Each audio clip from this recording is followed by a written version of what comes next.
Hello guys, welcome back. In this video I'm going to show you how to add your own music on TikTok. Be sure to watch the video to the very end so you don't make any mistakes. And of course, do not forget to like this video and subscribe to my channel.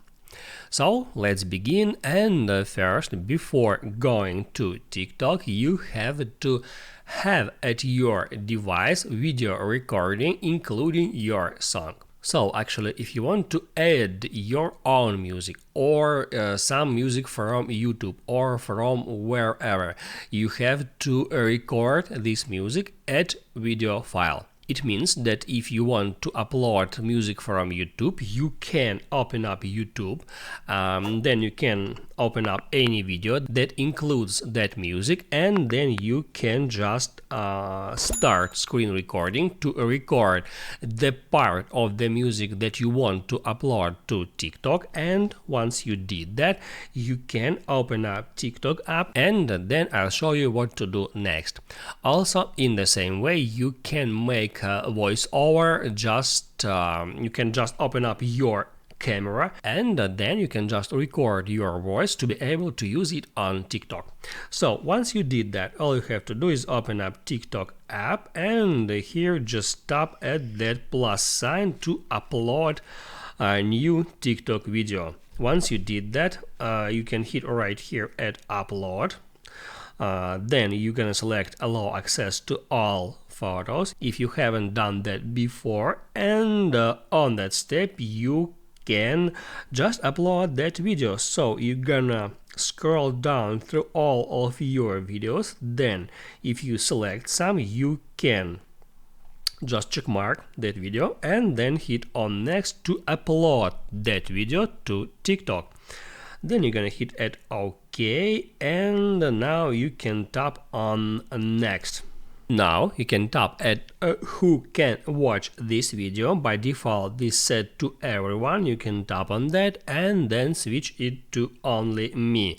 After that you can hit on post to post that video.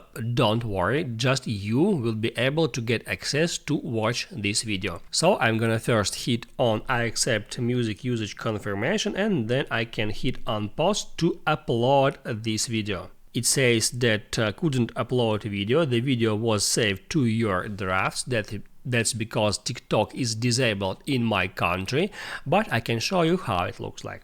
Once you uploaded the video, you can right here tap at that lock icon to see all your private videos. I'll show you up at existing one. So let me just show you how it looks like. I'm gonna open up any other video that I have already uploaded to TikTok. Let it be that one. And once the video is playing, you can see that music icon right here. You can tap on that, and that actually would be your original sound right here. From that place you can add this sound to favorites, or you can hit right here at use this sound button to use the same exact sound in your another TikTok video. Also right here, as you can see, I got two more videos, so actually two other users have already used that sound from my video. But if you have set your video privacy to only me, so only you would be able to use that sound from that private video. If you share this video as public, so anyone since that time will be able to use your original sound from your public video. I think you got the point. Now you can write down in the comments below if you have any questions about that tutorial, and also I recommend you to check out my TikTok tutorials playlist, which you can easily find in the description. Hit the like button if you like that video, and I see you in the next one.